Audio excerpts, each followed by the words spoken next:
Pues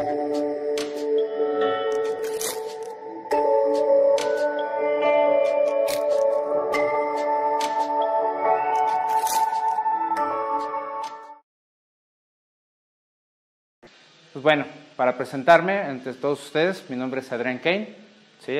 Soy consultor de experiencia de usuario y actualmente soy lead teacher de UX en Ironhack, ¿sí? Tengo ya 19 años en el ámbito digital, pero como UXer 11 años, lo cual me ha permitido pues, realmente saber un poquito más de todo este entorno a nivel de desarrollo en diferentes sectores, ¿sí? Tanto en gobierno, privado, startups, agencias, y cómo realmente en todos esos ámbitos hacer experiencia de usuario es totalmente diferente, ¿sí? He cumplido diferentes roles que me han permitido entender desde cómo nace una idea, ¿sí? Desde el origen hasta cómo se materializa, ¿no? Y todos los elementos, todas las áreas, todas las personas las cuales están involucradas, ¿vale? En mis últimos años he estado más especializado en temas de banca, un poco más en temas de fintech, lo cual me ha permitido explorar. Nunca pensé que realmente me fuera a gustar tanto esto, pero realmente es donde me ha brindado mucho más experiencia y visión, y sobre todo donde existe un reto muy grande, y ya platicaremos más adelante sobre eso.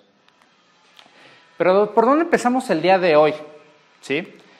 Nosotros nos han planteado, o lo hemos visto tan solo en la clase, que hablar de experiencia de usuario es no solamente diseñar la experiencia, ¿sí? ¿Para quién es? Este usuario, ¿qué es lo que necesita? ¿Pero por qué lo necesita? Nosotros nos hemos enfocado mucho en centrarnos totalmente en el usuario, como parte de la experiencia. Una fórmula que hemos visto y que nos ha quedado muy en claro, ¿sí? Es el tema de que todo lo que nosotros desarrollemos tiene que ser funcional, ¿sí? Tiene que contar una historia, ¿sí?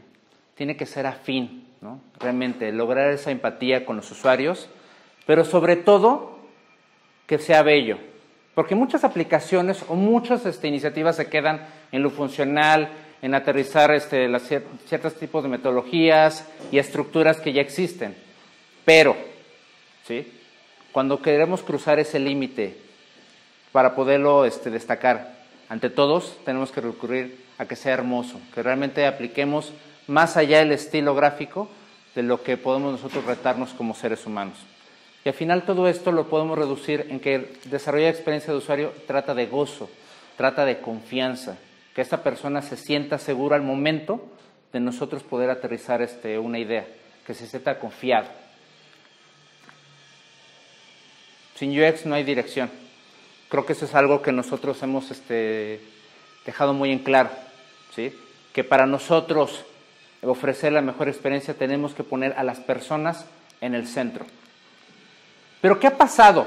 En los últimos días, entre varias charlas, entre diferentes personas o colegas que nos dedicamos a la experiencia de usuario, habíamos platicado que había este tipo, ¿no? Este chavo que se llama Jonathan Corby. Si quieren, síganlo en Twitter, en LinkedIn. Ya me aceptó en LinkedIn, por cierto, ya soy amigo de él. Decía en uno de sus principales decálogos ahí, principalmente, la época dorada de hacer experiencia de usuario, del diseñador de experiencia de usuario, terminó, ¿sí? Ahora es más fácil, ¿sí? Cuando en términos de experiencia de usuario se trata. Pero empezando a escuchar sus diferentes blogs, tiene un podcast muy padre de experiencia de usuario. Si pueden encontrarlo, adelante, Jonathan Corby. Esta persona empezaba a platicar donde, digamos, marca una época dorada entre 2007, ¿sí? Y 2015 aproximadamente, donde hacer experiencia de usuario era muy sencillo. Pero él en un entorno de primer mundo, donde todos somos, donde hay muchas facilidades, donde la tecnología realmente se respira, ¿no? ¿Sí? Pues es muy fácil hablarlo, ¿no? Realmente decías, es que todos estamos hablando sobre, ¿cómo te imaginas ahora el menú de hamburguesa, ¿no? El famoso menú de hamburguesa que a muchos de por aquí les molesta. Pero hacia allá iban ese tipo de conversaciones de esta persona, donde hablaba sobre diseño sensitivo, sobre pensamiento cognitivo y todo este tipo de situaciones. Pero yo decía, oye, es que realmente las conversaciones aquí en México son totalmente diferentes. Aquí estamos haciendo que UX es agarrar a hacer papelitos, de hacer dummies, de hacer mucho este tipo de cosas que hemos incluso practicado en clase, ¿no? Ya con eso estamos haciendo UX, ¿no? Ya nos sentimos diseñadores de experiencia. Pero realmente se fue esa época, es donde empezaba yo a chocar porque decía, es que en primer mundo todo es muy bonito, todo era muy fácil, supuestamente.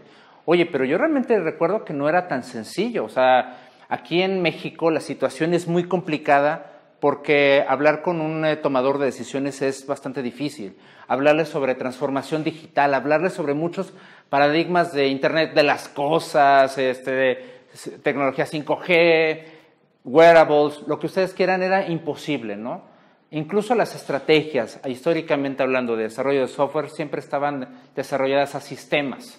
Lo cual nosotros en los últimos 10 años hemos seguido tambaleando en cada uno de esos aspectos, los cuales no nos permitían entender qué es lo que estaba pasando en la era digital, pero aquí en México, ¿sí? Porque nos ha faltado un poco más de contexto. ¿Qué es lo que realmente sucede? Que desde arriba no hemos empezado a tomar decisiones, ¿sí? Existen conversaciones donde, y esto muchas veces pasa, y eso es como un tip, ¿sí? Muy real, ¿sí? Que en las startups, que principalmente lo que sucede es, tenemos un proyecto, sí, vamos a arrancarlo, está muy padre, ¿no? Vamos a hacer Agile, vamos a hacer Lean, vamos a hacer nuestro Kanban, vamos a estructurarlo, vamos a organizarlo, ¿no? Vamos a estructurarlo. ¿Para qué? Pues porque queremos todo aterrizarlo en una aplicación, ¿sí? Una aplicación, sí, como Uber, porque Uber es la onda, me parece muy bien y es todo queremos uberizar, ¿sí? No sé si les ha pasado que todo lo queremos pasar hacia esa plataforma porque creemos que la mejor experiencia se goza a través de este tipo de iniciativas. Funciona, sí, pero se queda totalmente cortas. Y al final con gatitos, ¿no? Eso es mucho de diseñadores. Y tenemos esto al final, ¿sí? Pero seguimos haciendo cosas donde, no sé si a ustedes les pasa, pero vean sus celulares y realmente cuántas aplicaciones utilizan, ¿sí? ¿Cuántas realmente aplicaciones? O sea, tenemos un promedio de que existe, que puedes usar hasta un máximo hasta de 5 aplicaciones de manera frecuente. Y o sea, ves tu aplicación y dices, no, pero si yo tengo como 70, ¿no? Aparte, qué padre está la funda. Pero ese es el tipo de conversaciones que estamos teniendo y no estamos desarrollando experiencias, ¿sí? Nosotros mismos estamos provocando, ¿sí?, que el ecosistema pensado en desarrollar experiencia de usuario sea totalmente, se vuelva a convertir en una burbuja como le pasó a social media hace muchos años, ¿sí? Te puedo decir muchos años, ya realmente fue bastante. Y creo que eso necesita cambiar, ¿sí? El panorama para muchos negocios, ¿sí?, al momento de nosotros pensar que tenemos solamente una idea, dices, ok, ya la ponemos, pero ¿ahora qué hacemos? ¿Sí? Las mismas ideas, ¿sí? No existen equipos diseñados para crear, ¿sí? La investigación no basta, ¿sí? La gente totalmente asume muchas cosas. El alcance, sobre todo definir un alcance, es casi una labor titánica para muchas empresas, ¿sí? Pero creo que algo muy importante es que cada vez que nosotros realizamos una aplicación, se nos olvida lo más importante, ¿sí? Que no estamos entregando valor, ¿sí? ¿Qué es lo que va a venir a solucionar nuestra aplicación o nuestra solución? Porque a eso ha llegado nuestra conversación, a decir que una sola, no sé, un pequeño aparato, un pequeño sistema va a venir a resolver mi vida, ¿sí? Y creo que debemos ir más allá, ¿sí? A lo mejor y tú te preguntarás, ¿no? ¿Y entonces qué es lo que debo de hacer? ¿Sí? Pues bueno, será un momento de poder convertirnos en diseñadores de productos, ¿sí? Necesitamos renacer como el ave fénix, ¿sí? Y realmente entender que diseñar la experiencia no basta, ¿sí? Que realmente el convertirte en un diseñador de producto te va a hacer tener una perspectiva mucho más amplia, ¿sí? Te va a ayudar a amplificar todo el panorama de tu problema, ¿sí? Porque no solamente es pensar también en los usuarios, se nos olvida que también tenemos una oportunidad y una viabilidad de negocio, también se tiene que capitalizar, pero también ver y evaluar cuál es el retorno de inversión, y el retorno de inversión no solamente es dinero, ¿sí?, sino también es tener presente cuál es la perspectiva de los usuarios de las personas, ¿sí?, con respecto a lo que nosotros estamos ofreciéndoles. ¿Qué es lo que realmente sucede detrás? ¿Sí? Aquí hay 3 directrices básicas que como diseñadores de producto debemos de conceptualizar y que debemos de aterrizar a todo esto. ¿Sí?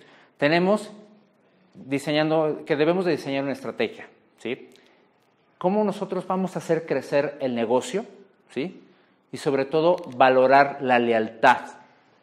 Todo esto que al final, complementando la fórmula que vimos al principio, te va a ayudar a entender en dónde estás parado y si realmente el próximo o la próxima iniciativa que tú estás dispuesto a realizar para tu emprendimiento o estás ya en una empresa, necesitas empezar a ver, ¿sí?, cuál es realmente el factor diferenciador. Empecemos con el diseñando una estrategia, ¿sí? Hay que entender estos 5 pilares para poder desarrollar una estrategia, porque dicen, oye, hay mucha documentación que existe, pero quiero dejarles como que el espectro de lo que necesitan comprender para nosotros decir, es que claro, estamos hablando de estrategia. Creo que nadie a veces sabe decir qué es eso, ¿sí? Nosotros empezamos desde las cosas intangibles, desde las cosas aspiracionales, como cómo estructurar la misión, ¿sí? ¿Qué es lo que realmente esperas, ¿sí?, resolver en la vida, en el mundo, ¿sí?, a través de tu aplicación o de tu sistema, ¿sí? ¿Cuál es la visión que tú piensas aterrizar? ¿Cómo lo vas a lograr, ¿no? ¿Cuál es el camino que tú vislumbras hacia el horizonte para poder llegar a ese objetivo? A través de eso, cuando tú empiezas a saber con qué cuentas, empiezas a desarrollar una estrategia. ¿Cómo puedo estructurarla? Con mi presupuesto, ¿sí? Saber con cuánto tengo. ¿Sí? Al final, si tengo si soy ganador del capital semilla, pues ya sabría con cuánto poder aprovecharlo y saber distribuirlo de una forma estratégicamente para cada una de las fases, que ahorita vamos a llegar a eso.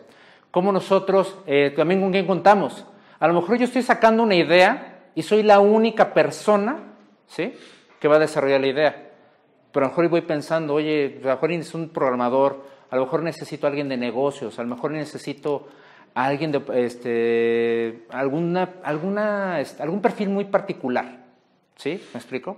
Pero al menos ya lo vas a saber. Y es ahí donde dices, como en un tablero de ajedrez, empiezas a armar tus piezas en el tablero y empiezas a aterrizar tu primera jugada. Tu roadmap, ok, a través de la visión yo sé hacia dónde voy a llegar, pero cómo de manera real y tangible voy a llegar hacia ella, ¿sí? Y al final la ejecución, que hablamos sobre el tiempo, ¿sí? ¿Cuál es el momento indicado para nosotros arrancar y delimitar cada una de las fases de nuestros entregables, ¿sí?, para poder aprovechar una inversión? Porque eso es prácticamente lo que va a esperar un inversionista. Ok, dices que quieres llegar allá, pero ¿cómo quieres que nosotros te apoyemos? ¿Sí? Que ese es parte del fundamento cuando alguien está a punto de entregarte, ¿sí?, pues al final dinero, ¿no?, que te va a ayudar a crecer. Él quiere saber cómo lo vas a llevar para que realmente tú en cada momento le entregues valor, ¿sí? ¿Cómo crecer? ¿Sí? Porque muchas veces se nos olvida que tenemos una solución, pero un artefacto es que tenemos que ver que tiene que evolucionar. Un producto no puede llegar a ser, imagínense, no sé, tenía aquí a la mano un control remoto, que por ahí lo tengo perdido. Pero cómo han ido evolucionando cada uno de los aparatos, el teléfono, la comunicación ha ido evolucionando conforme el paso del tiempo, ¿sí? Y así sucesivamente. Una idea, al ser un producto humano, ¿sí?, y eso es prácticamente algo que se nos olvida a las personas. Las ideas que nosotros generamos, ¿sí?, es algo que nosotros producimos al momento de hacerlas tangibles. En el momento que empezamos a escribir una idea, ¿sí?, se empieza a materializar en nuestra mente y empezamos a ver qué tanta complejidad conlleva para poder desarrollarla, ¿sí? ¿Qué es lo que nosotros necesitamos hacer para poder comprender que lo que nosotros generemos tenemos que darle vida, pero sobre todo como padres de esa idea, pues verlo desarrollarse, ¿sí? Aquí hay 5 etapas que nosotros debemos de considerar para poder comprender cómo se va desarrollando nuestro negocio, ¿sí? Donde nosotros, en un ejemplo muy básico, cuando hablábamos sobre café, la primera etapa de la producción es realmente recopilar. Por ejemplo, para el café, yo puedo tener en Veracruz, en Chiapas, mi plantillo de fruto de café y puedo recopilarla y realmente puedo únicamente venderla, ¿sí? Al momento de que yo junto, no sé, costales de 100 gramos y obviamente se ofrece al valor como está el mercado, ¿sí? Esa es como que la primera etapa. En la segunda yo puedo hacer una especie de... Tengo plantillos especializados, ¿sí? A lo mejor de un café regular o de algún café premium porque tiene una distribución, un tratamiento diferente, ¿sí? Es donde yo empiezo a identificar valores diferenciadores entre mi producto, ¿sí? Que me va a permitir en un momento dado clasificarlos e incluso envasarlos y etiquetarlos para una distribución dependiendo del mercado al que yo vaya a ir dirigido, ¿sí? Y ahí metemos cuestiones de marketing, cuestiones de logística y de distribución que tenemos que tener presentes. Después la etapa 3, donde de nuestro producto principal, de nuestra materia prima, hacemos una especie de transformación, ¿sí? Aquí implementamos diferentes procesos que me permiten convertir, ¿sí?, mi primer producto en algo donde se puede decir que es un café, una bebida, ¿no? Que de los granos pasamos a algo donde dices, oye, yo de aquí puedo empezar a tomar y no nos regresamos al viejo cuento de los monjes con los borreguitos que se estaban todos alegres, ¿no? Y que de ahí empezaron a surgir varias cosas. Entonces nosotros empezamos a comprender, ¿sí?, que ya tenemos un producto a través de lo que nosotros procesamos y empezamos a distribuirlo y aprovecharlo de una manera mucho más aterrizada, ¿sí? La cuarta es que yo aprovecho, ¿sí?, un establecimiento, un local para poder distribuir este café. Y ojo, ¿por qué lo estoy separando hasta aquí? Porque todos los negocios se quedan en esta etapa, porque creen que la capitalización surge en poder crear diferentes franquicias. O sea, mucha gente cree que porque pone más locales de café va a ser mucho más redituable, ¿sí? Y no se ponen a pensar realmente en el costo que existe para poder crear un establecimiento de café, ¿sí? Y ahí estamos en el paradigma que en algunos contamos, hombre, si en una colonia existe una tienda y luego otra persona pone una tienda igual, pues obviamente las ganancias se distribuyen. Y lo más curioso es que la segunda persona piensa que va a ganar lo mismo que el primer establecimiento. Y así sucesivamente. Y hay casos muy comunes. Vayan en sus colonias y vayan a ver, realmente contemplen lo que existe a nivel de distribución, ¿sí? ¿Qué es lo que realmente sucede al momento de ver, oye, es que ahí está la tienda de Doña Chonita, está la de Doña Pepe, ahí está, es nueva, pues voy a ir a verla, ¿no? ¿Qué tal? El factor de la novedad muchas veces ayuda a un nuevo comerciante, pero no le permite mantenerse, ¿sí? Porque nos quedamos estancados solamente en poner un establecimiento que nos brinda la distribución de esa bebida, ¿sí? Pero ¿qué pasa, Adrián? Oye, ¿cuál es la quinta etapa? ¿Qué es lo que está sucediendo? La quinta etapa es la experiencia, ¿sí? Eso es lo que más se nos complica a las personas, ¿sí?, a los emprendedores, a los diferentes personalidades, ¿sí?, entender que realmente existe una quinta etapa. A lo mejor quizás más adelante existe una sexta, ¿no? Pero realmente en esta quinta poder entender, ¿sí?, que no solamente estamos vendiendo café, ¿sí?, qué es lo que pasa con Starbucks, ¿sí? Más allá de que sabemos de que sí, es que es un café muy caro y todo eso, pero realmente ellos no ven ese objetivo, ¿sí? Ellos en algún momento dado dijeron, Starbucks se tiene que convertir en el tercer lugar de las personas. El primero es su hogar, el segundo es su trabajo, aunque yo pensaré que bajo nuestras circunstancias podría ser al revés. Pero vaya, o sea, el tercer lugar es el lugar donde dicen, oye, es que tú piensas en Starbucks y en diferentes horarios, en diferentes momentos, en diferentes etapas, los usuarios son diferentes, ¿sí? Y no podemos tratarlos de la misma manera, ¿sí? No es lo mismo un Starbucks en la mañana donde de 7 a 10, donde afuera está un emprendedor, llega y tiene que enviar correos temprano, se pide su chai doble macchiato, triple venti y su bagel, ¿sí? Y está trabajando desde la mañana. Imagínate todo lo que sirve. Yo recuerdo en algún momento cuando tenía un emprendimiento antes, le doy gracias a una Starbucks que estaba en División del Norte y Eugenia, y ahí estuve como un año prácticamente. Pero esa es la memoria que yo tenía, ¿no? De decir, llego tranquilamente, ya tengo mi escritorio, ya estoy ahí conectado, saludas a los de siempre, ¿cómo estás? Bla, bla, bla. E incluso me acuerdo muy bien que un día, ay, no traigo nada de cambio, ¿qué sucede? Ya te pedí mi café de siempre. Y dice, no, pues mañana no lo pasas. Tú ahorita disfruta, concéntrate y sigue chambeando. ¡Wow! O sea, qué padre, ¿no? A lo mejor y ese día si no hubiera podido disfrutar de mi café, a lo mejor no pudiera haber redactado un correo, no me pude haber concentrado, ¿sí? Porque al final, experiencia de usuario se trata sobre memorias, sobre realmente qué es lo que dejamos, ¿sí? Y qué es lo que significa. Y Starbucks, si se fijan, no es un tema de café, es un tema de cómo la gente lo vive, ¿sí? Un lugar donde las personas se reúnen, donde a lo mejor estás con una chica, un chico, ¿sí? Donde estás esperando a alguien, ¿sí? A lo mejor te estás resguardando de la lluvia. Para algo y para alguien debe significar cada uno de esos momentos. Y eso es lo más difícil de nosotros detectar. ¿Por qué? Porque entre más profundicemos en las personas, más probabilidad tenemos de entenderlos, ¿sí? Y eso es algo que muchas veces no nos ponemos a pensar, ¿sí? En cómo realmente nuestro conjunto de soluciones, ¿sí? Provocan una experiencia y qué tan memorable puede ser para las personas, ¿sí? Otro caso también puede pasar a nivel de crecimiento, donde tenemos parámetros. Recuerdan que en la estrategia hay directrices, ¿sí? Que son tus ejes rectores a nivel moral, a nivel cultura, ¿sí? De las empresas. Richard Branson se ha caracterizado porque ha transmitido todo su ADN de la cultura, ¿sí? A todas sus empresas. Y me faltaron más, realmente sí. Tiene, creo que otras 20 más.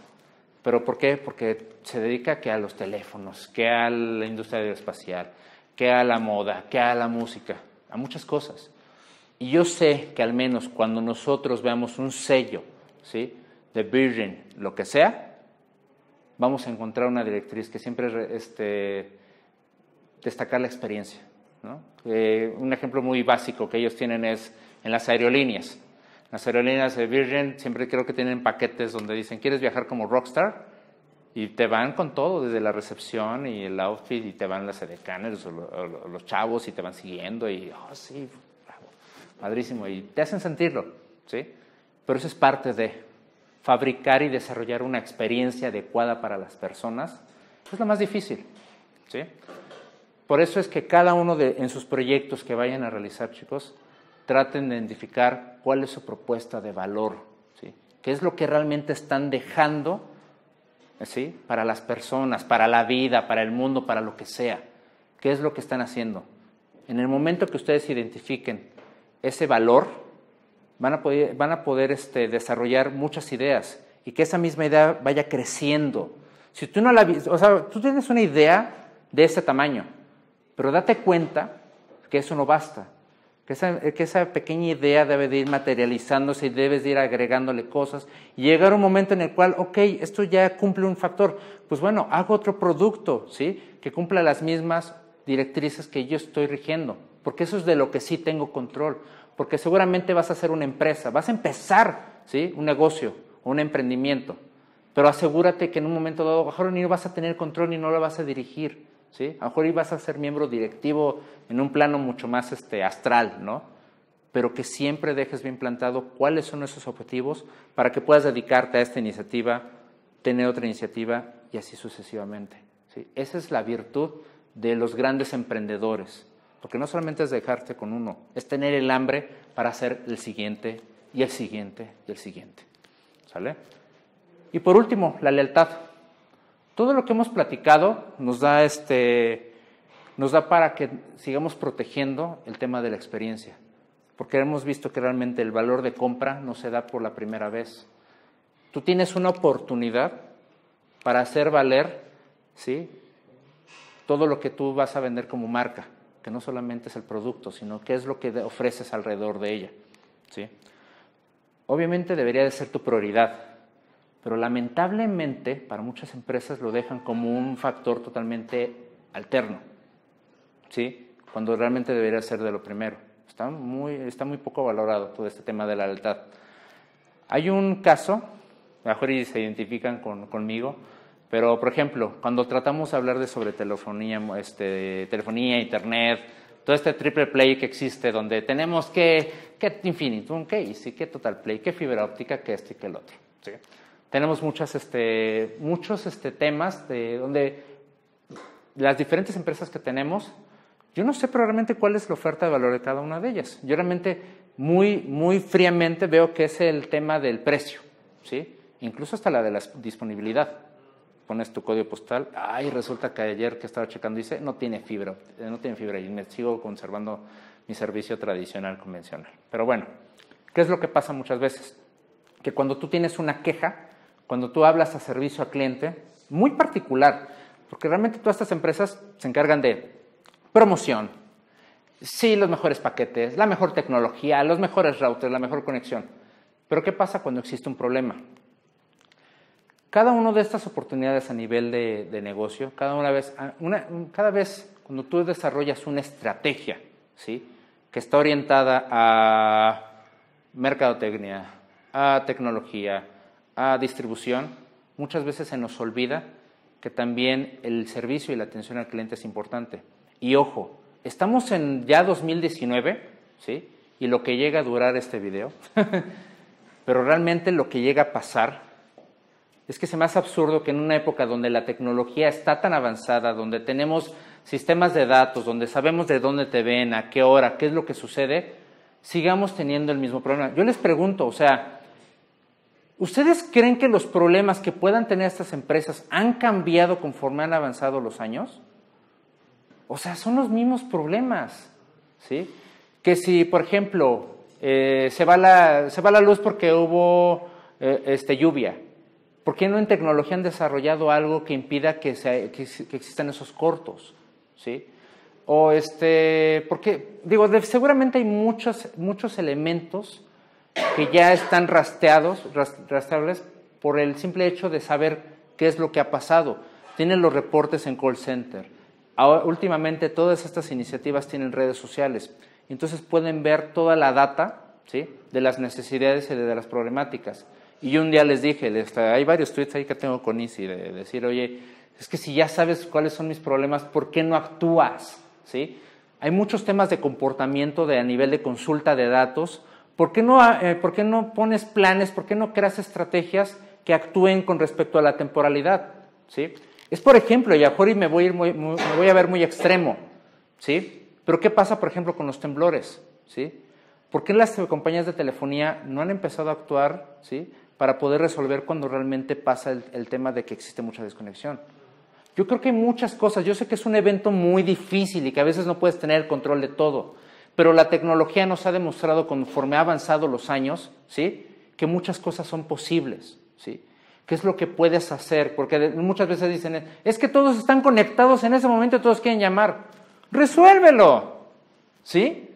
Si ya sabes cuánto es la magnitud de personas que van a usar el servicio en ese momento, ¿por qué no lo has resuelto?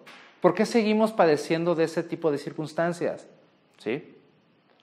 O sea, ya sabemos que en México es una zona de temblores, ¿por qué no has hecho algo al respecto? No es una queja hacia las compañías ahorita telefónicas, ¿sí?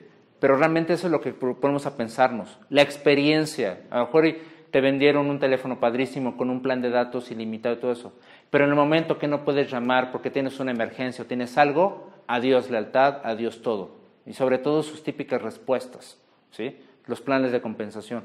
¿Por qué no existe ese plan de seguimiento? ¿Sí?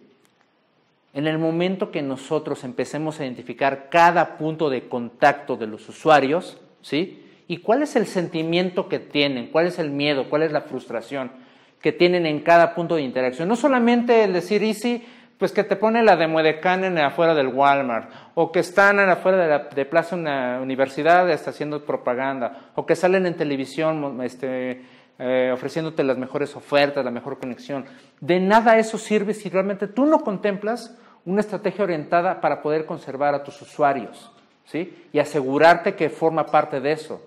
Estaba haciendo una encuesta en LinkedIn hace poco donde les preguntaba a directores, ¿sí?, qué es lo que realmente estaba pasando. Y algunos me contestaron que realmente a veces lo ponen como una prioridad baja. Y se los digo para los que van a emprender, los que van a hacer eso. Es necesario tener en cuenta cómo vas a empezar a resolver los problemas de tus usuarios. Porque tenemos redes sociales, ahora sí hay pretextos. O sea, hace años cuando estábamos en la época de las cavernas, en los 80s, cuando teníamos esta parte del auge de la tecnología, se entiende, ¿sí? que no podía haber esa capacidad de respuesta para poder escuchar a los usuarios. Pero ahora, oye, o sea, esto ya es hasta absurdo, ¿sí? Realmente es muy absurdo. Y la gente y las personas que se dedican a tomar este tipo de estrategias no lo toman en serio, ¿sí? ¿Para qué pides feedback si no vas a saber qué hacer con ello? ¿Sí? Ponnos tu comentario. ¿Vas a hacer algo al respecto? La información es un arma de doble filo. Y lamentablemente las empresas, los emprendimientos, lo usamos en nuestra contra, ¿sí? Cambiemos ese chip, ¿sí? Porque al final, cuando tú integras cada uno de esos elementos para tu estrategia, ¿sí?, te vas a dar cuenta que realmente estás ofreciendo todo un producto, ¿sí? Por eso les digo, o sea, no es todo un tema solamente hablar de los usuarios, poner al centro y ser disruptivos con el usuario, no, ¿sí? Tratemos de unificar todo este tipo de estrategias, ¿sí?, a nivel de negocio, cuál es el retorno de inversión, pensar mucho más allá. Por eso es que el rol, ¿sí?, de cuando estamos diseñando experiencias de usuario, ¿sí?, se está quedando totalmente corto.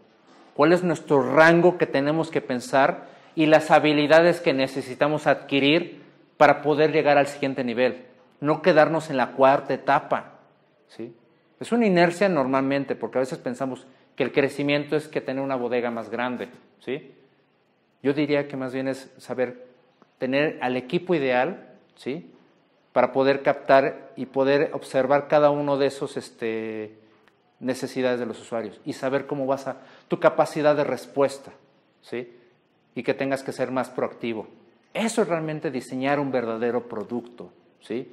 Acuérdense, un buen servicio es un buen producto, ¿sí? Y bueno, obviamente ya para terminar, el ser diseñador de experiencia de usuario me ha brindado una gran oportunidad y de poder transmitir que todos los negocios deberían impregnarles ese corazón, ¿no? Realmente tu alma, ¿sí?, y tu dedicación debería de ser ver la satisfacción de tus clientes al momento de usar tu producto, ¿sí? Que realmente esa sea tu entrega, que realmente sea algo que te llene, ¿sí? Cuando un producto, cuando tu solución realmente esté resolviendo un problema, que la gente diga, oye, güey, wow, o sea, me resolver la vida, ¿sí? Que tengas esa satisfacción, dense por bien servidos, ¿sí?, por el momento, porque seguramente les van a ofrecer algo más, mucho más adelante. Y pues bueno, gracias, les agradezco mucho.